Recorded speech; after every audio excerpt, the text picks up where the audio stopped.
Hello అందరికీ ఈరోజైతే నేను నిమ్మకాయ ఊరగాయ చేస్తున్నానండి. అందుకోసం నిమ్మకాయలు తీసుకొని వాటర్తో క్లీన్ చేసుకొని తర్వాత తడి లేకుండా నీట్గా ఒక పొడి గుడ్డతో తుడుచుకోవాలండి. చూడండి నేను ఎలా చేస్తున్నానో. వాటిని తుడుచుకున్న వాటిని ముక్కలు ముక్కలుగా కట్ చేసుకోవాలి. మనకు నచ్చిన విధంగా పీసులుగా కట్ చేసుకోవచ్చండి. నేనైతే ఒక కాయని 8 ముక్కలుగా కట్ చేస్తున్నాను. చిన్న చిన్న ముక్కలు అయితే తొందరగా ఊరుతాయని చెప్పేసి అందుకని కట్ చేస్తున్నానండి. ఈ కాయలు అయితే రసం బాగుంటాయి.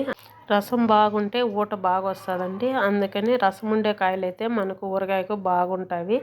ఇవన్నీ తీసుకొని చిన్న చిన్న ముక్కలుగా కట్ చేసినవి ఒక పెనంలో వేసుకొని స్టవ్ ఆన్ చేసుకోవాలి. స్టవ్ ఆన్ చేసుకొని స్టవ్ పైన పెట్టుకోవాలండి. స్టవ్ పైన పెట్టుకొని తర్వాత దానికి రుచికి సరిపడా ఉప్పు వేసుకోవాలి. ఉప్పు వేసుకున్న తర్వాత పసుపు వేసుకోవాలి.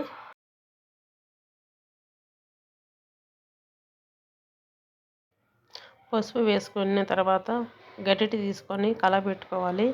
కలబెట్టుకుంటే మనకేమవుతుందంటే రసం వస్తుందండి. ఇలా కలబెట్టుకున్న తర్వాత రసం వస్తుంది. మరి ఎక్కువగా ఉడికించుకోకూడదు. ఎక్కువగా ఉడికిస్తే ఆ రసం అంతా ఎగిరిపోతుంది.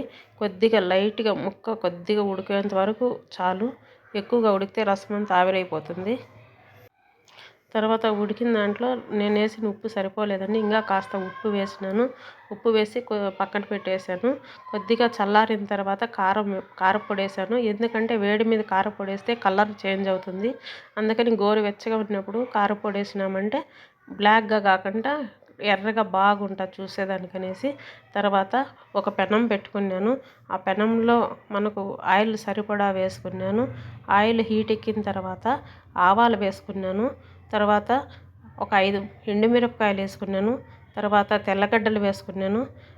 తెల్లగడ్డలు అవి వేసిన తర్వాత కాసేపు వేగనిచ్చినానండి. ఎక్కువసేపు అలాగే ఆయిల్లో ఉంటే కలర్ చేంజ్ అవుతాయని ఎండుమిరపకాయలు తెల్లగడ్డలు తీసి ఊరగాయలు వేసేసాను. ఈ ఆయిల్ కొద్దిగా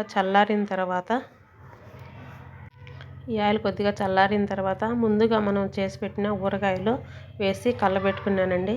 ఇలా కలబెట్టుకున్న తర్వాత ఒక 2 రోజుల తర్వాత అలాగే ఊరనిచ్చేసి తర్వాత మళ్ళీ మనం కలబెట్టుకున్నామంటే తినేదానికి బాగుంటుందని. అప్పుడప్పుడు తినాలంటే కొద్దిగా చేదుగా ఉంటుంది, కానీ ఊరితే మాత్రం టేస్ట్ చాలా బాగుంటుంది. అందులో నిమ్మకాయ ఊరగాయ అంటే ఇంకా అసలు చెప్పాల్సిన అవసరం లేదు. పెరుగన్నంలోకి చాలా బాగుంటుందండి. చూడండి ఊరగాయ ఎలా ఉందో. మా ఇంట్లో అయితే మేము రోజు పొద్దున్నే రాగి జావలోకి ఈ ఊరగాయనే నంచుకొని తింటామండి. బాగుంటుంది. అందులో నిమ్మకాయ ఊరగాయ బట్టి పైత్యానికి కూడా చాలా మంచిదండి. నా వీడియో మీకు నచ్చినట్టయితే లైక్ చేయండి, షేర్ చేయండి, సబ్స్క్రైబ్ చేయండి, నన్ను ఎంకరేజ్ చేయండి అండి. మీ విలువైన సమయం కేటాయించి నా వీడియో చేసినందుకు మీకు చాలా థ్యాంక్స్ అండి.